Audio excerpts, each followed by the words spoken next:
So people who have money, they do not think of money because their focus is on growing their network. Smart decisions, saving, investments is something that I think that it should be taught in schools. JoyScore is dealing with stuff which everybody needs to be on. It's not like for a special sector of people, it's everywhere. And growth score can help people make their bad decisions, by changing their mindset, by changing how they approach money and their relationship with money. So I realized that it's best to find a way to have growth financially. Today, we're going to talk about growth score.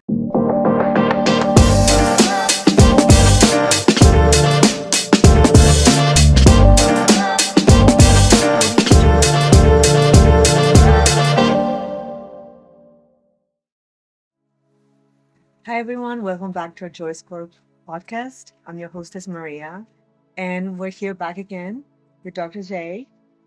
Today, we're going to talk about growth score. Growth score is a tool that helps us measure and achieve financial future. Um, we're going to explain what we can measure with it, why it doesn't matter in terms of financial growth, and we're also going to break down its components, such as mindset, psychology, and habits. And we're going to close the episode. We usually do that by giving you guys the essential wealth Tips. tools and tips to achieve financial growth. So, So, why does financial growth, why does it matter in terms of our joy score? yeah, so JoyScore is a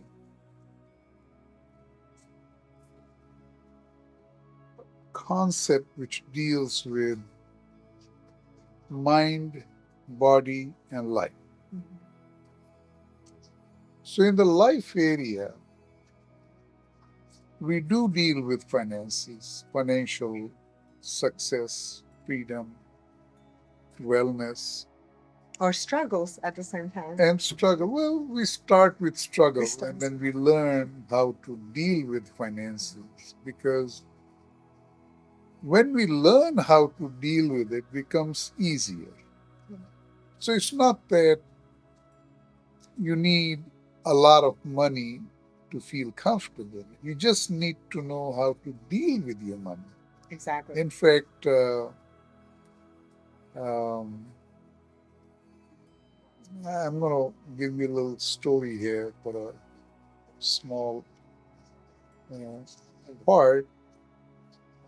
So years ago, when my wife and I got married, we were in Kashmir in India and living in a houseboat for a honeymoon. Okay. And there was a guy who came, cleaned our houseboat every morning, and my wife became friendly with him. Okay. So she said, "You know, this guy, he doesn't have anything in his life." I said, "What do you mean?" He said, "He lives in a room with his wife, son, and daughter, and has a bicycle that he brings to work and goes back home. So it's like nothing in his life." Right. Just the essentials. Yeah. But he looks so calm, happy, content. How is it possible? So I said, this is where knowing how to feel comfortable with what you have. Yeah. And you can have joy without having anything. And then you can have no joy with all the money in the That world. is correct. So that's a reality now. The other thing we are talking about growth. So I realized that it's best to find a way to have growth financially. Mhm. So you're not where you are, but you're always seeing how you can grow it, get better. And that's what this chapter is about. Yeah. And I think that in terms of stress, making sure that you have some savings um, in case something goes bad, that this can lower down our stress levels. Yeah.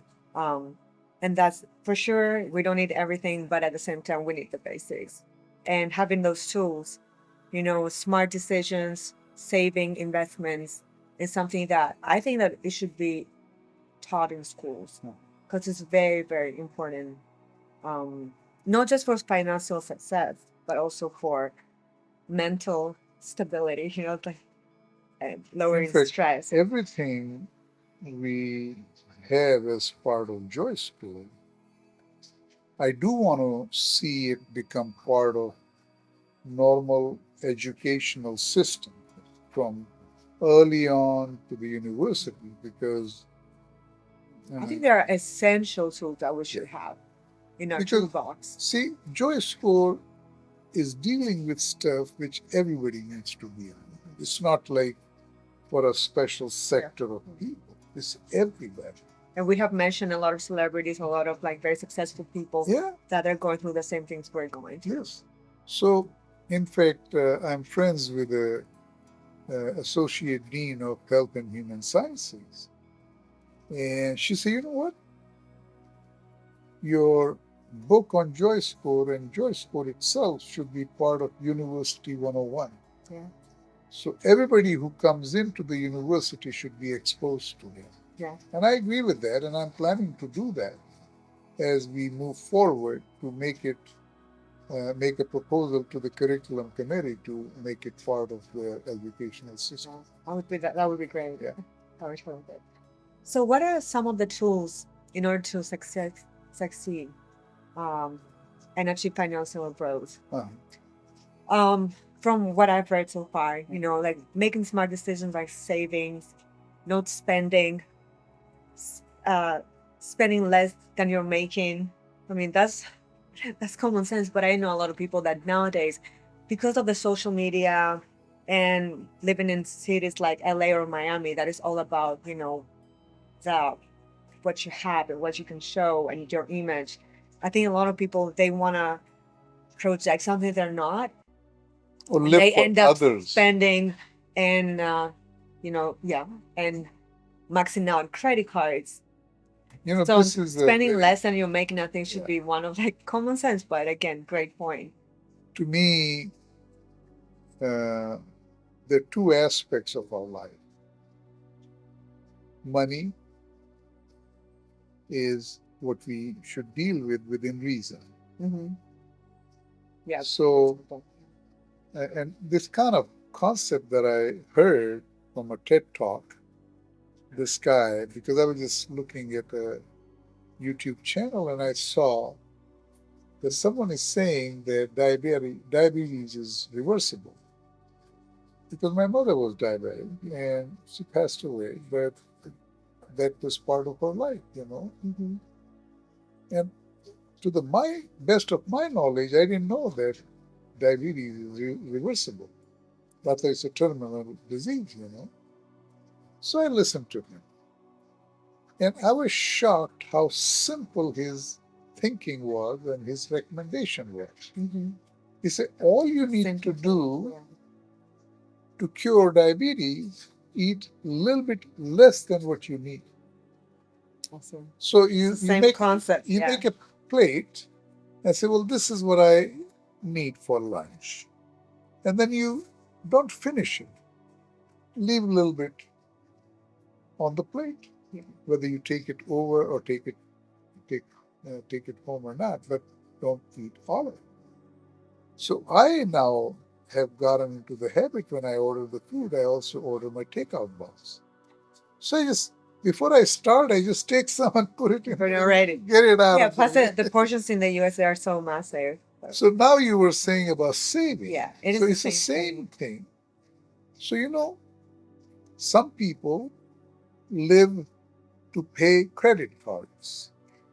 So the money comes in and it barely makes credit card payments. So they live paycheck to paycheck. Paycheck to paycheck. Others, what they do is, first, they take some money that they got and put it in their savings account, which they call it emergency fund.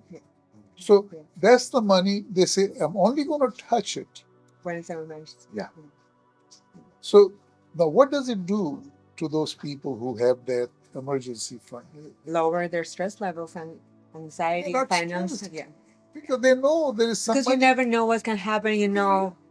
Life is Yeah, yeah, it hits you with unpredictable. unexpected, It's unpredictable unpredictable. reality. Yeah, All of a sudden, your car breaks down, something happens, and you say, "What am I going to do now?"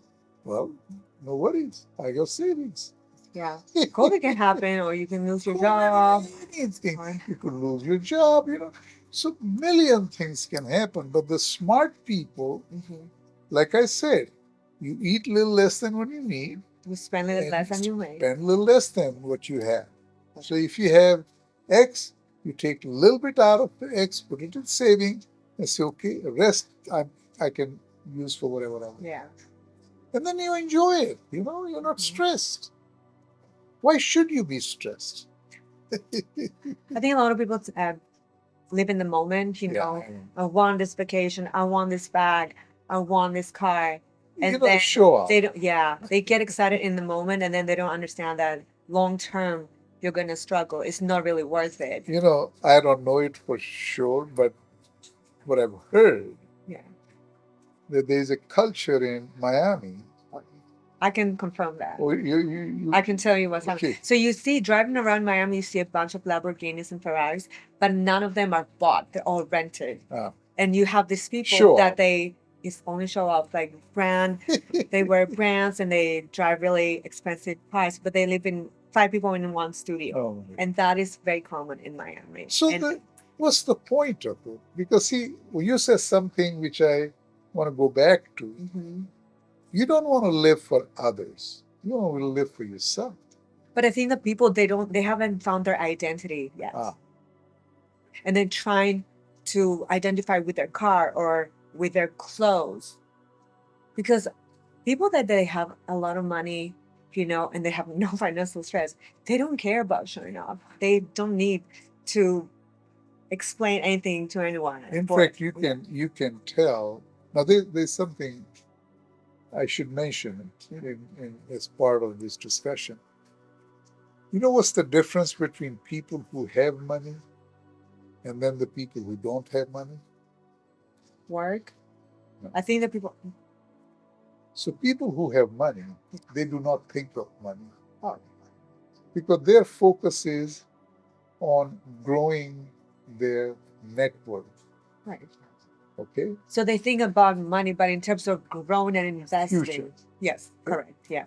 People who don't have money, Yeah. they think of money constantly Oh, I see. Okay, I see what you mean. because they don't have anything to build on.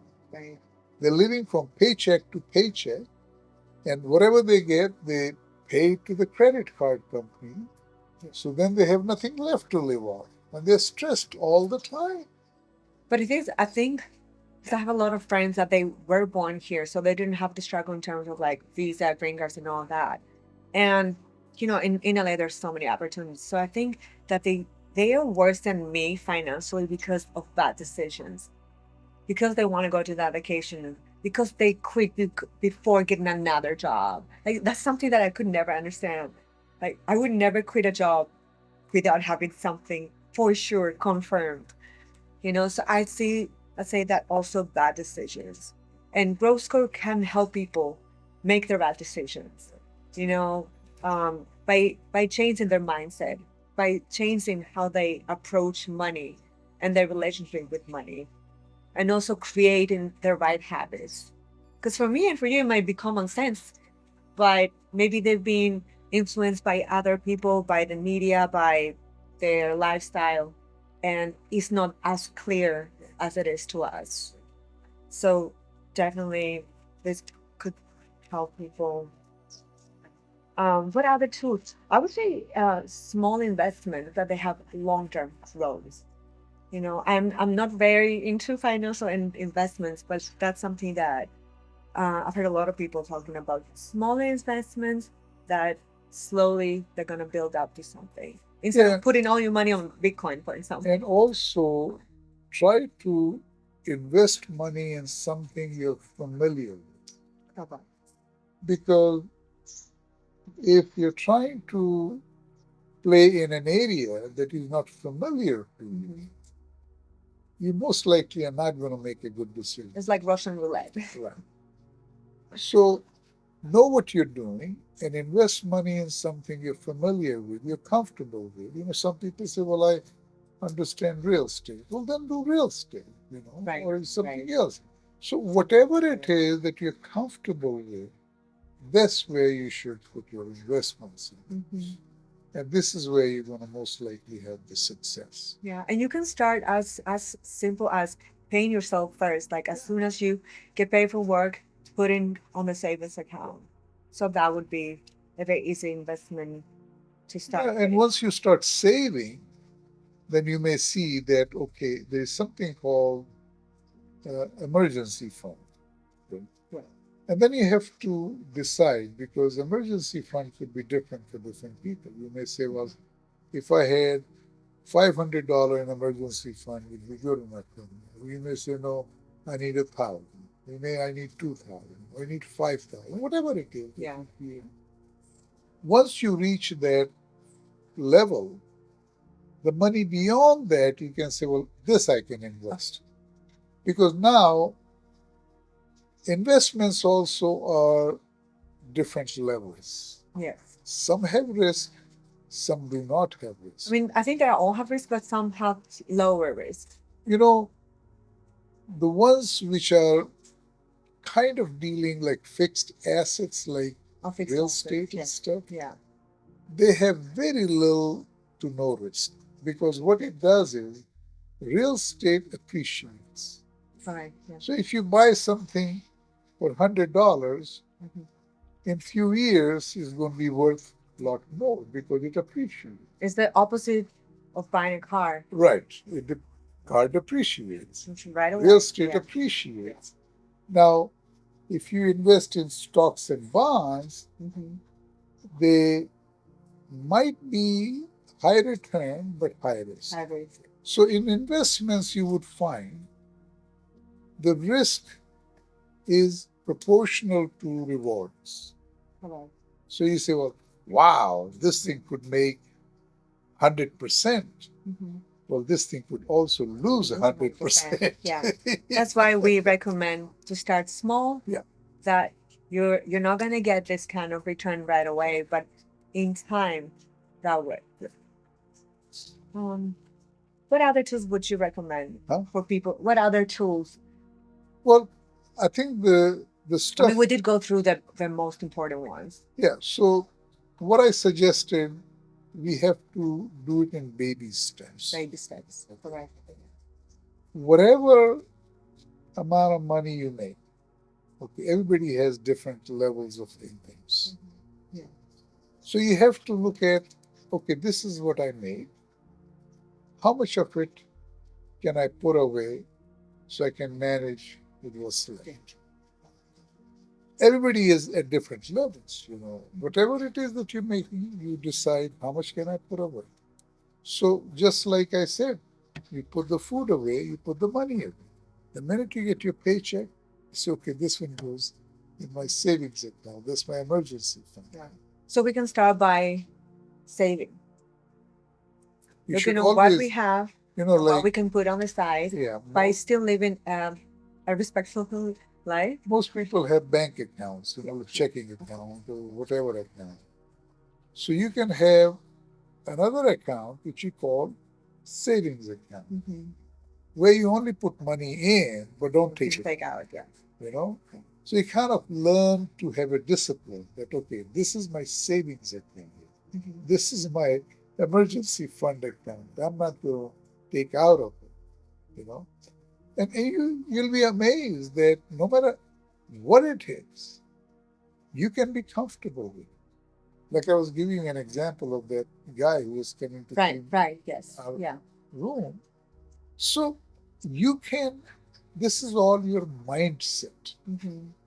You can eat healthy, live healthy, be healthy with very, very frugal budget. Yeah.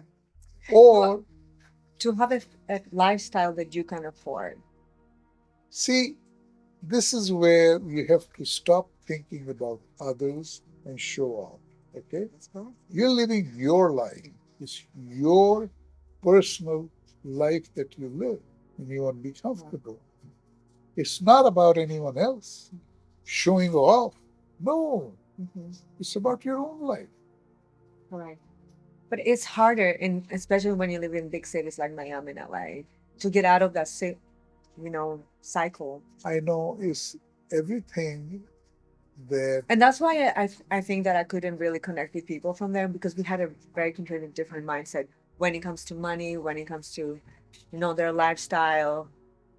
yeah, Um, so in fact, even in Miami, you'll find people who are not comfortable with that. They say, no, I don't want that. And they see it. It's all very phony or artificial. yeah. You don't want to live an artificial life, you know? And the thing is, like, I've seen that they thought that they would be happier, but in reality, they're more sad It's, and it's, depressed it's because then all they had all the stress. smoke screen. Sorry, It's all smoke screen. that is correct. Yes.